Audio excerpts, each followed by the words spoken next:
இன்றைக்கி என்னோட வெயிட்டை மெயின்டைன் பண்ணுறதுக்கு எப்படிலாம் சாப்பாடு எடுத்துக்கிறேன்னு சொல்லிட்டு உங்கள் கூட ஷேர் பண்ணிக்கிறேன். காலையில் எப்பவும் போல் எம்டி ஸ்டொமக்கில் வெயிட் வந்து செக் பண்ணிவிடுவேன். 57.70 வந்து இருக்குது.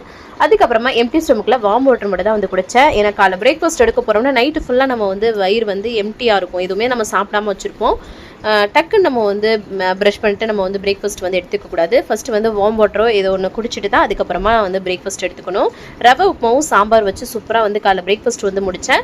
மதிய லஞ்சுக்கு முன்னாடி வந்து பார்த்திங்கன்னா கொஞ்சம் வெள்ளரிக்காய் வந்து சாப்பிட்டேன். இது வந்து கக்கடின்னு சொல்லுவாங்க இங்கே, ரொம்ப நல்லாயிருக்கும், பிஞ்சாக இருக்கும். அதை தான் வந்து சாப்பிட்டேன். மதிய லஞ்சுக்கு தக்காளி சாதம், 2 சிக்கன் ஃப்ரை பண்ணது, அது கூட வந்து 2 அப்பளம் வச்சு சூப்பராக வந்து சாப்பிட்டேன். நைட் டின்னர் வந்து பார்த்திங்கன்னா நல்லா தக்காளி சாதம் சாப்பிட்டதே நல்லா ஸ்டொமக் ஃபில்லிங்காக இருந்தது. அதனால் 2 முட்டை சேர்ந்த ஆம்லேட்டும் அது கூட வெள்ளரிக்காயும் வச்சு சாப்பிட்டேன். அதுக்கப்புறமா நைட் தூங்க போகிறதுக்கு முன்னாடி வார்ம் வாட்டர் மட்டும் தான் வந்து குடித்தேன். இன்றைக்கி இதெல்லாம் தான் நான் ஃபாலோ பண்ணேன். நாளைக்கு என்னெல்லாம் பண்ணுறேன்னு சொல்லிட்டு பார்க்கலாம். பாய்.